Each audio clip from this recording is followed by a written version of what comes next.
ભક્તિનું બીજું એક પાસું છે કે પોતાને પૂજ્ય જે મૂર્તિ હોય, ભગવાનની પ્રતિમા, એ પ્રતિમા પ્રત્યે સંપૂર્ણ પ્રત્યક્ષ ભાવ કે આ સાક્ષાત ભગવાન છે, આ મૂર્તિ નથી, એવો ભાવ રહે. અને જ્યારે એ ભાવ પરાકાષ્ઠાએ પહોંચે ત્યારે મૂર્તિ પણ મૂર્તિ નથી રહેતી, પણ જીવંત ભગવાન બની જાય છે. એક પ્રસંગ મુસાફરી દરમિયાન સાંભળેલો. એક વૃદ્ધ માજી વૃંદાવન દર્શન કરવા માટે જાય અને દર મહિને એમને નિયમ હતો, પણ ઉંમર એટલી બધી વધી ગઈ કે હવે જઈ શકે એમ હતા નહીં. છતાં પણ એક વખત ગયા અને ત્યાં એમના કોઈ ગુરુ મહાત્મા હતા. એમને પૂછ્યું કે હવે હું આવી શકતી નથી તો મારે શું કરવું? એમણે કહ્યું કે તમે ભગવાનની મૂર્તિ લઈ જાઓ અને ઘેર પૂજા કરજો સાક્ષાત કૃષ્ણ સમજીને. એ ઘેર મૂર્તિ લઈ ગયા, ભજન કરે, થાળ ધરાવે, સ્નાન કરાવે, પૂજન કરે, આરતી કરે, એમાં જ રમમાણ રહે, એમાં જ આનંદ માણે. પણ એક વખત પરિસ્થિતિ એવી થઈ કે વધારે બીમાર પડી ગયા, પલંગમાંથી પણ ઊભા ન થઈ શકે એવી પરિસ્થિતિ થતાં પુત્રવધૂને કહ્યું કે તમે પૂજા કરો. પુત્રવધૂએ ક્યારેય કરેલી નહીં, પરંતુ સાસુમાની આજ્ઞાથી એમણે કરી. પણ એક વખત પૂજા કરતાં મૂર્તિ પડી ગઈ, અને પડી ગઈ એટલે માજી આ જોયું અને કે મારા ઠાકોરજીને વાગ્યું. હવે ધાતુની મૂર્તિ હતી, એમાં કંઈ વાગે નહીં, પણ છતાંય એ તો બોલવા માંડ્યા ડૉક્ટર બોલાવો. ભાઈ અત્યારે આ મૂર્તિને કંઈ વાગે નહીં, ડૉક્ટર કરે શું મૂર્તિને આવીને? ચેકઈ કેમ ન કરે? એના સાધનો એની પાસે શું કામ લાગે? પણ માજીએ રટ લીધી, બોલાવો. એક ડૉક્ટર હતા એમના પરિચિત, એમને બોલાવ્યા, રસ્તામાં કહી દીધેલું આ પરિસ્થિતિ છે. ડૉક્ટર માજીને સમજાવવા માંડ્યા કે માજી મારે ભગવાનને ચેક કેમ ના કરવા? તો કે ના, મારા ઠાકોરજીને વાગ્યું છે, એમના હૃદયના ધબકારા વધી ગયા છે. બહુ આગ્રહ કર્યો એટલે ડૉક્ટરે સ્ટેથોસ્કોપ ભગવાનના હૃદય પાસે મૂક્યું અને ડૉક્ટરને આશ્ચર્ય થયું કે એમને ધબકારા સંભળાણા, એ ધબકારા ચૂકી ગયા પોતાના. તો જ્યારે પ્રેમની પરાકાષ્ઠા થાય ત્યારે આ અવસ્થા થતી હોય છે. મીરાબાઈ નાના હતા, ઘેર બેઠા હતા અને ઝરૂખામાં બેઠા હતા અને એક જાન ત્યાંથી નીકળી.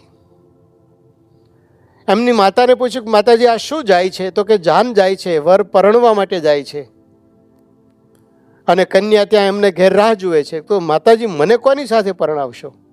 કે તને ઠાકોરજી સાથે, કાના સાથે. અને મીરાએ એ મૂર્તિ ઘરમાં હતી એની સાથે લગન લાગી ગઈ. મોહે લાગી લગન મેરે તો ગિરધર ગોપાલ. અને ભગવાનમાં એટલા રત થઈ ગયા કે ઝેર પણ અમૃત થયું, સાપ પણ હાર બની ગયો અને છેલ્લે દ્વારકામાં મૂર્તિમાં જ લીન થયા. મૂર્તિમાં પ્રત્યક્ષ ભાવ આવે તો એ પ્રત્યક્ષ ભાવ એ બહુ મોટી વસ્તુ છે. અને એ પ્રત્યક્ષ ભાવમાં મૂર્તિ નથી રહેતી, સાક્ષાત પરમાત્મા હાલતા ચાલતા, શ્વાસ લેતા, હસતા રમતા ભગવાન બની જાય છે. પ્રમુખ સ્વામી મહારાજ આ પ્રેમની પરાકાષ્ઠા અનુભવે છે. એના ક્યારેક ક્યારેક પ્રસંગો બની ગયા. આપણે પણ એ પ્રેમમાં તરબોળ થવું જરૂરી છે અને તો જ આનંદ આવે ભક્તિનો. દક્ષિણ આફ્રિકામાં લામરસી સમુદ્રમાં સ્નાન કરવા સ્વામી ગયા. ઠાકોરજીને સ્નાન કરાવ્યું, પોતે સ્નાન કર્યું, ઉતારે આવ્યા, ભોજન કર્યું. અને પહોંચતી વેળાએ સેવકને કહ્યું કે ઠાકોરજીને સમુદ્ર સ્નાન કરાવ્યા પછી મીઠા પાણીથી સ્નાન કરાવ્યું હતું? સેવક કે ના, રહી ગયું છે. સ્વામી કે તો પછી તમે ઠાકોરજીને જગાડો, ફરીથી સ્નાન કરાવો અને પછી પોઢાડો. ભગવાનને ઊંઘ નહીં આવતી હોય, ખારું પાણી ચચરે શરીરમાં. અને માફી માગવાના 5 દંડવત કરી લેજો.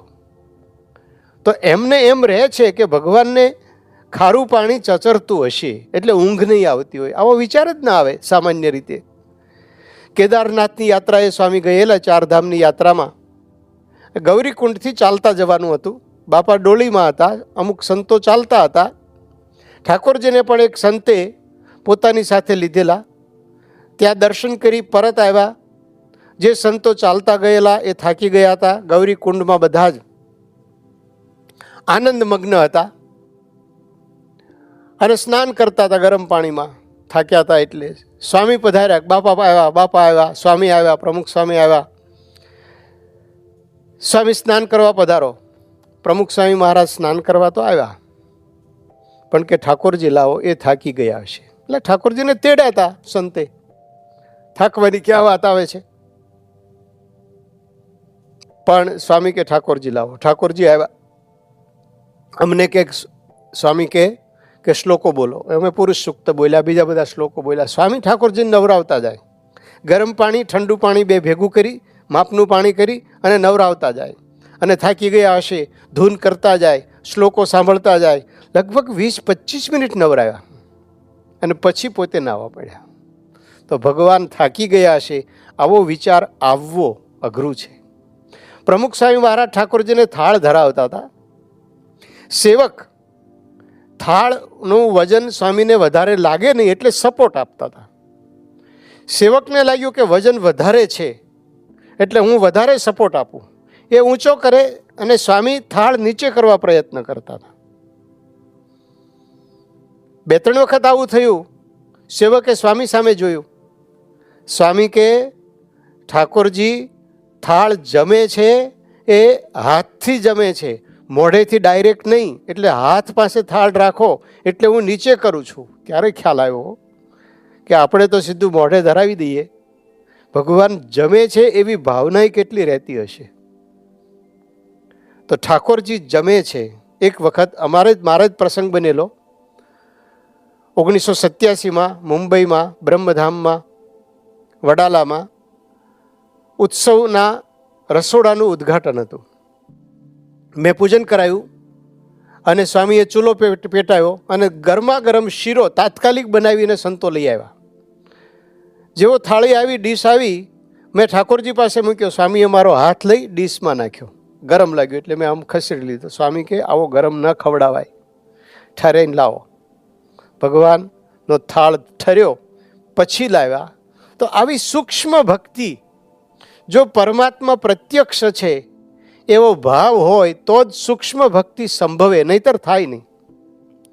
ભક્તિમાં આત્મસમર્પણ કહેલું છે. 9 પ્રકારની ભક્તિમાં સર્વસ્વ આત્મનિવેદને બલિરભૂત કૃષ્ણાપ્તિ રેશા પરા.